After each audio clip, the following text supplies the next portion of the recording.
नमस्कार।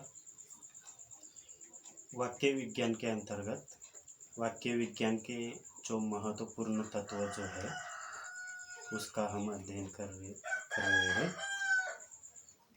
वाक्य भारतीय भाषा वैज्ञानिकों ने वाक्य के कुछ महत्वपूर्ण तत्व जो है वो बताए हैं। उसमें अन्विति, योग्यता, सार्थकता, आकांक्षा तथा आसक्ति जैसे तत्वों को वाक्य के आवश्यक तत्व माने हैं। इन तत्वों के बिना वाक्य जो है वह वाक्य का अस्तित्व जो है वह कभी संभव नहीं है। इन्हीं तत्वों पर हम इस प्रकार से इन्हीं तत्वों को उन्होंने आगे उसका विश्लेषण दिया है।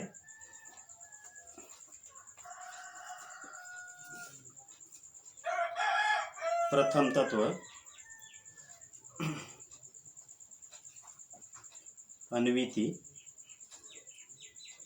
अन्वय या अन्विति जो है वह इस शब्द से तात्पर्य है संगति या संबंध। वाक्य के दो पदों में लिंग और वचन, पुरुष, कारण आदि के दृष्टि से संबंध जो है वह स्थापित करना अन्विति का मुख्य कार्य होता है।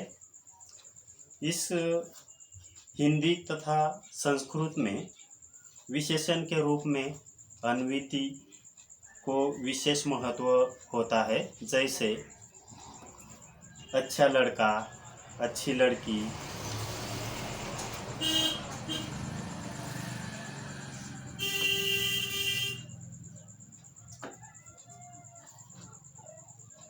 अंग्रेजी में गुड विशेषण प्रस्तुत करती है। जैसे गुड बॉय, गुड गर्ल। इसलिए प्रत्येक भाषा की समन्वय पद्धति में भिन्नता पाई जाती है। इसलिए अन्विति जो है वह वाक्य निर्माण में एक महत्वपूर्ण तत्व माना जाता है। दूसरा जो तत्व है वह आकांक्षा है। जहाँ अर्थ की अपूर्णता हो वहाँ आकांक्षा होती है। वाक्य में जन अर्थ की अपूर्णता होती है। तब श्रोता का मन जो है वाक्य में जब अर्थ की अपूर्णता होती है तब श्रोता का मन जो है वह पूर्णता की आकांक्षा करने लगता है। यानी कि अगर हम या कोई वक्ता हो वह अगर कोई एक शब्द बोल दे तो वह श्रोता के मन में एक उसका वाक्य उस शब्द का अर्थ जो है वह पूर्णता प्रकट नहीं होता। तब श्रोता जो है वह पूर्ण अर्थ की कामना करता है। और आकांक्षा का संबंध जो है वह श्रोता से अधिक होता है। वाक्य में अकेला पद ही अर्थ की सहायता नहीं लेता और अपने विचारों को संप्रेषित नहीं करता, तब तक श्रोता की जिज्ञासा पूर्ण नहीं होती। यानी कि पूर्ण अर्थ की जब तक पूर्ण अर्थ उन्हें प्राप्त नहीं हो जाता तब तक श्रोता के मन में उस शब्द की अर्थ की पूर्णता की आकांक्षा वह करता रहता है। यानी कि पूर्ण अर्थ की प्रतीति वह पाना चाहता है, पूर्ण अर्थ समझना चाहता है। इसलिए आकांक्षा जो है वह दूसरा महत्वपूर्ण तत्व माना जाता है। उदाहरणार्थ मनोज आज अगर यह वाक्य बोल दिया जाए तो वह पूर्ण अर्थ प्रकट नहीं करता। इसलिए श्रोता जो है वह पूर्ण अर्थ की प्राप्ति करना चाहता है। इस वाक्य से कोई अर्थ नहीं निकलता। फलस्वरूप श्रोता के मन में जो है वह इस वाक्य से लेकर विविध प्रश्न उपस्थित होते हैं या विविध प्रकार के उसके मन में आशंका होती है कि इससे क्या समझ सकते हैं। फलस्वरूप वाक्य की अपूर्णता उसकी आकांक्षा बन जाती है और आकांक्षा का कारण बनती है। जब जब इस वाक्य में गाँव गया जैसा शब्द जोड़ नहीं लेते तब तक उस वाक्य का पूर्ण सार्थक अर्थ जो है वह पूर्ण प्राप्त नहीं होता। जब जब इस वाक्य में गाँव गया जैसा शब्द जो जोड़ नहीं देते तब तक श्रोता की जिज्ञासा या आकांक्षा जो है वह कभी पूर्ण नहीं होती। यानी कि पूर्ण अर्थ की प्राप्ति के लिए मनोज आज गाँव गया इस प्रकार का वाक्य उनके सामने रखना पड़ेगा, तभी श्रोता जो है उस वाक्य की पूर्ण अर्थ प्राप्ति कर सकता है। इसलिए वाक्य में आकांक्षा इस तत्व का होना भी बहुत ही जरूरी माना गया है। तभी आकांक्षा के बिना कभी वाक्य जो है वह पूर्ण नहीं हो सकता। तीसरा जो तत्व है वाक्य के आवश्यक तत्वों में तीसरा तत्व योग्यता। योग्यता का होना भी उतना ही महत्वपूर्ण है जितना कि अन्विति और आकांक्षा का होना। इसका अर्थ यह है कि शब्दों में अपने भाव या विचार को गहन करने की योग्यता, गहन करने की शक्ति होनी चाहिए, यानी कि योग्यता होनी चाहिए। अर्थात उचित वस्तु के लिए उचित शब्द का प्रयोग अनिवार्य होता है। यानी कि अगर हम कोई वस्तु है और उसके लिए अगर उचित शब्द का प्रयोग नहीं करेंगे तो वह अच्छा नहीं लगता। इसलिए योग्यता के कारण दो पदों के परस्पर संबंधों में बाधा नहीं पड़ती। वाक्य में बाधा दो प्रकार से निर्माण होती है।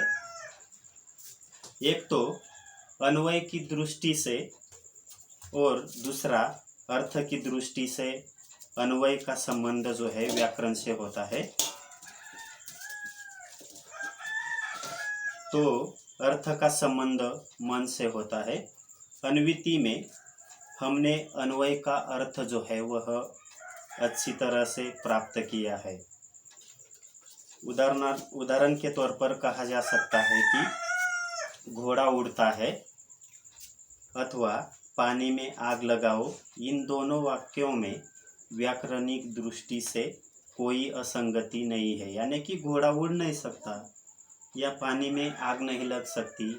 इसलिए यहाँ पर योग्य शब्द का प्रयोग जो है वह महत्वपूर्ण माना जाता है। यानी कि उचित शब्द का प्रयोग वाक्य में बहुत महत्वपूर्ण होता है, तभी अर्थ जो है वह श्रोता ठीक तरह से समझ सकेगा। तो इन दोनों वाक्यों में व्याकरणिक दृष्टि से कोई असंगति नहीं है। दोनों वाक्य में व्याकरण की दृष्टि से परिपूर्णता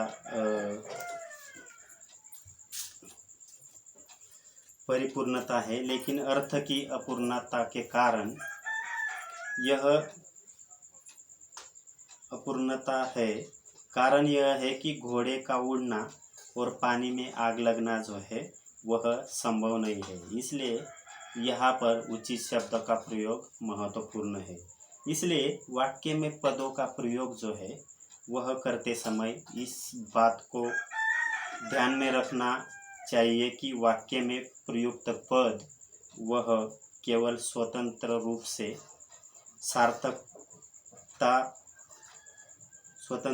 से सार्थकता न हो, बल्कि एक पद का दूसरे पद से मिलना भी सार्थक होना चाहिए।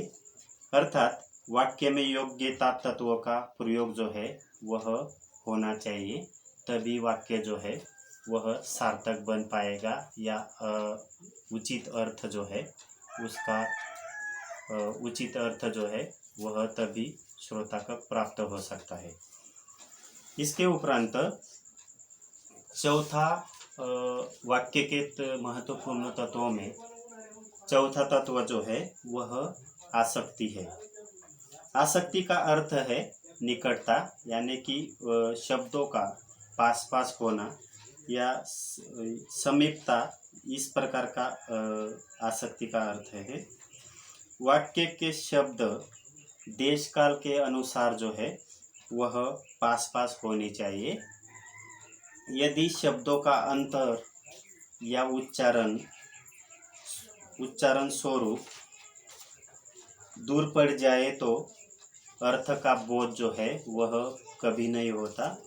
यदि कोई व्यक्ति प्रातःकाल कहता है मनोज घर, और संध्या के समय कहता है मैं नहीं है, तो उचित अर्थ का बोध जो है वह कभी नहीं होता। इसलिए मनोज घर के बाद तुरंत मैं नहीं है का उच्चारण होना चाहिए।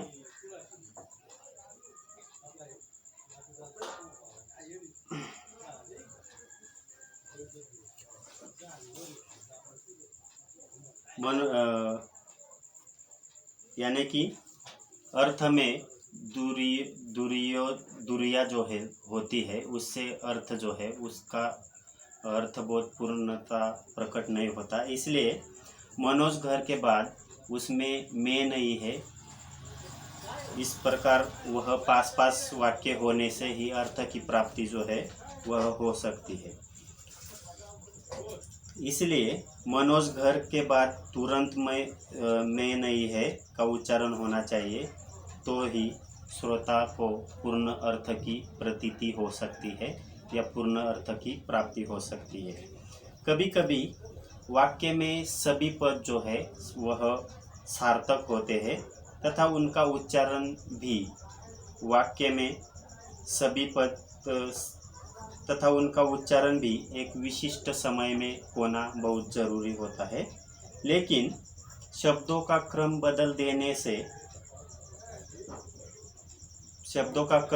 देने से भी वाक्य का अर्थ जो है, वाक्य का अर्थ में बाधा निर्माण होती है।